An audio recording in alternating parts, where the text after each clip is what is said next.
Hi, my name is E, and this is just a simple POV coming from a regular mamayan Pilipino ng Pilipinas about transparency, democracy, and even flood control projects. Dito sa Cagayan de Oro City, meron kaming flood control project na napapakinabangan namin in so many ways. At meron tong iba't ibang bahagi or side na nagpo-protect sa amin. On the other side ng flood control project na to, nagagamit yung mismong road as a service road and recreation area. At makita nyo dito mismo sa deck ng project na to is yung top ng flood control dito sa Cagayan de Oro can be used as regular road.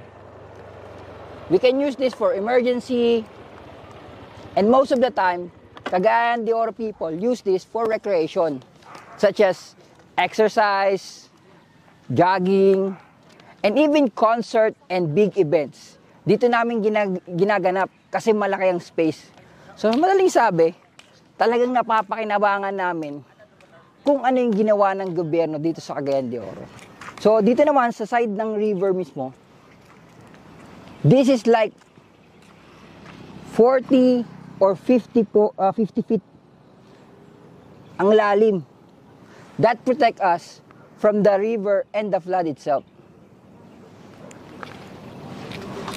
So, meaning to say, kaya naman talaga natin ng mga Pilipino na gumawa ng project na kikita sila at the same time may napapakinabangan yung mga taxpayer ng Pilipinas.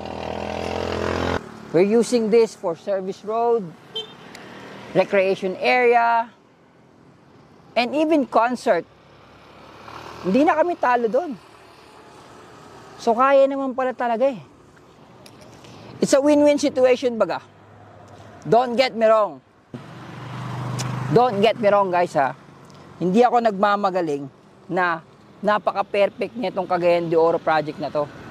Hindi ko alam kung anong nangyayari sa likod nito Pero gaya ng sinabi ko, sa point of view ng isang ordinaryong mamayang Pilipinong kagaya ko, at least may napapakinabangan kami.